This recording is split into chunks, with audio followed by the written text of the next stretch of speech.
Laura writes, have you noticed that your stomach simply cannot hold as much food as it did before you began OMAD? I'm curious, as this seems to be happening to me. Also, do you have any advice, tips, techniques for those of us who are perimenopausal and looking to incorporate or stick to OMAD while we're experiencing extreme, frequent periods, hot flashes, insomnia, exhaustion, etc.? Often I lose hours of sleep, which makes me more aware of hours to go before I can eat, which causes me to be more hangry and confused as to how I can work a plan around my body's crazy antics and power surges. Okay, well, this is a great question, and those two questions work well together because I want to talk about my experiences with OMAD specifically, and then maybe that can help you with your situation. So you asked, does my stomach seem to hold less than it did before I got to OMAD? And it's been an interesting evolution. When I first started to lose weight, I was eating all the time and I was overeating a lot. I would eat well past the point of fullness, very, very frequently.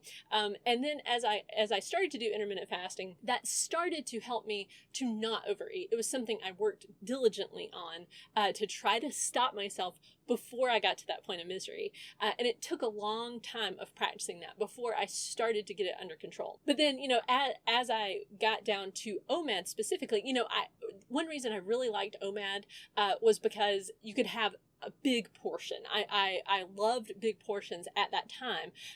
And it seemed to just, I did better with them. Like if I could sit down and eat a nice big meal and be full, it seemed to just help me like mentally or something, like to not feel like I was missing out or anything. So if I sat down to one big meal and I was nice and full, then I could, go for the rest, until the next day at supper before I felt hungry again. But then it has actually started to change for me. So I did OMAD for a really long time, and then as we've been traveling around, my life has changed a little bit. Where whereas it used to be one meal a day worked really well, now 2 meals a day works really better for me. And it's been an interesting thing to see how my body has gone from really enjoying the one big meal to going to really preferring 2 just regular size meals. And what I noticed for me at least was that now when I do OMAD, because I do occasionally practice it, I tend to feel a bit overly full. In order to eat the amount that I really need to eat,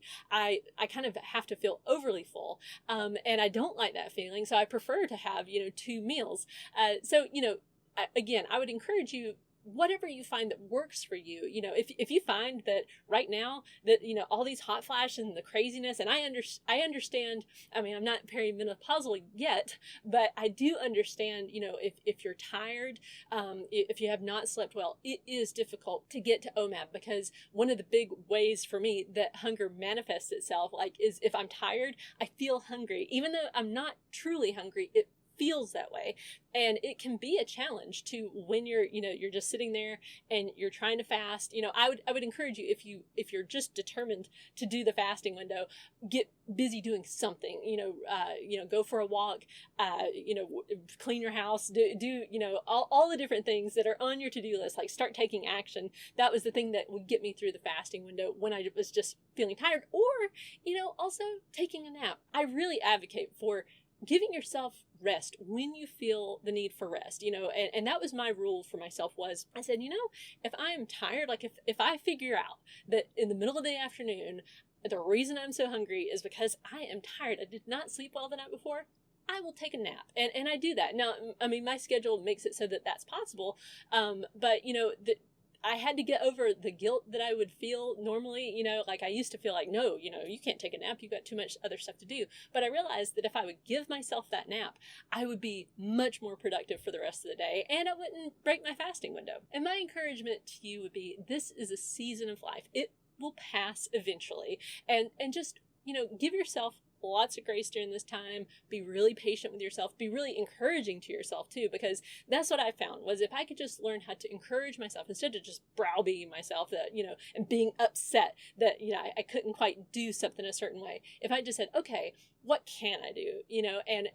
And we'll get through this. You'll figure it out. You will figure it out if you just say, I'm going to pay attention to how this makes me feel, and then figure out that thing that works. You may find that 3 meals a day is what works for you. Maybe 3 small meals a day, or 5 or 6 small meals a day. But I would encourage you to experiment, because that's, to me, the best part of all this is just learning to experiment with your eating, what you're eating, how frequently you're eating, your portion sizes, and how does it make you feel? Like, and what is, what kind of activity level makes you feel the best? And just experiment, take notes. I would really encourage note taking, because look, I can't half the time remember what day it is, but writing things down, I'm so grateful that I made notes as I went along. I wish I would have been a better note taker, but just make a little note of things, because it's very hard to remember, months later, what was the thing that I was doing that I was feeling pretty good during this time? Like, what was I doing? Make notes of it, and then that way you can learn from what's going on. And if you write those things down, I think you'll find that you will